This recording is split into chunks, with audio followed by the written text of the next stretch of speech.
What's up, everybody? It's AJ with etrailer.com. Today we're going to be checking out the Swagman XC2, now 2022 Subaru Outback. It's going to be a platform-style bike rack. It's going to hold the bike right here by the frame. So you got the frame hook coming down here. Now it is padded, so you don't have to worry about scratching anything up, but we still recommend not putting a carbon fiber bike on here just because of the pressure it puts down on that top tube. You don't want to damage a carbon fiber bike like that. Now, it holds it in there really good. You can see I can move it back and forth. I can maybe get a little bit more out of it. There you go. It ratchets when you push it down. So now I'm shaking the whole bike back and forth. It is shaking the rack, but you see the bike isn't moving back and forth. So that's a good sign. That means it's going to stay in place while you're going down the road. I'm going to go ahead and remove the bike now. Well, let's look at the wheel cradles first. The tires go down into the cradles, holding them in place. Now they are adjustable with these hand knobs. I can show you on this one here. It doesn't have the bike. They slide back and forth to accommodate different wheelbases, so that's pretty handy to have. That way you can carry a bunch of different style bikes on here. Now we can go ahead and remove it. So you just push on this latch here. It's going to release it. You can slide the hook up. So just push in, slide this up. You can even completely remove it and kind of hang it off to the side here. That way it's out of the way when you go to remove the bike. It's less of a pain that way. We'll just take the bike off here.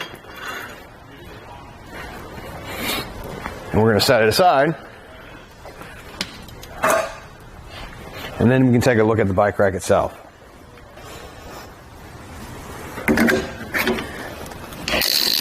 So one of the things you can do is remove this pin down here and then fold the mast down. You put it back in there and travel like that if you want. It's going to hold it in place just like that. But the main thing would be so you can get to the back of your Subaru. So if you have something back there you forgot to grab or you want to throw in there and you've already got the bike rack loaded up, you can do that without having to take it all back apart again. So that's kind of a nice thing to have too. It's as easy as pulling that pin, pulling back up to get it back in place. Push pins, you just got to make sure you line up the hole there. Push it in right there. Move these up and out of the way. Let's go ahead and get some measurements. Let me grab my tape measure. And then let's go from the bumper to the furthest out point, which looks like standing here to the side is actually going to be the hook here.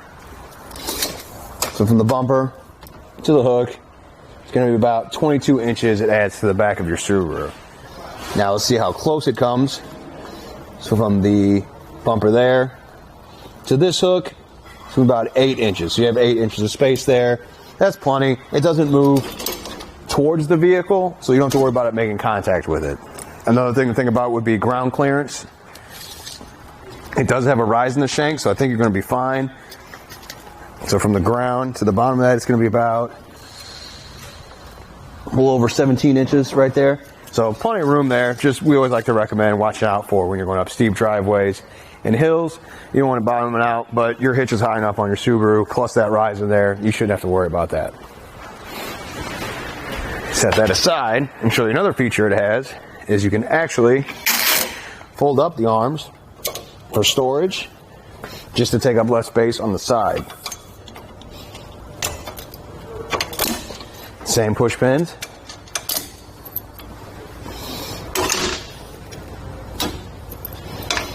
I like that they're attached to the rack too. They have that cable on there, that way you don't lose them.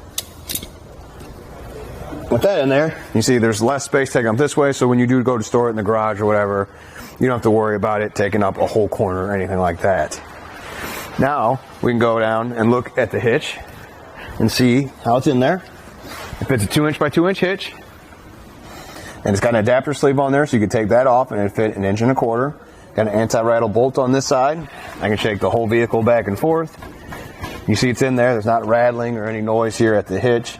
Now, the only thing I would recommend is, maybe get a locking anti-rattle hitch pin at etrailer.com. That way you can lock this up. You can lock the bike to your hitch and nobody can mess with it.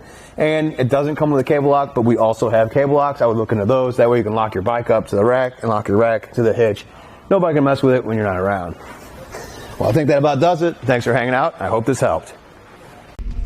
Here it is on our test course. We'll start by going through the slalom. This is going to show us the side-to-side action, which simulates turning corners or evasive maneuvers.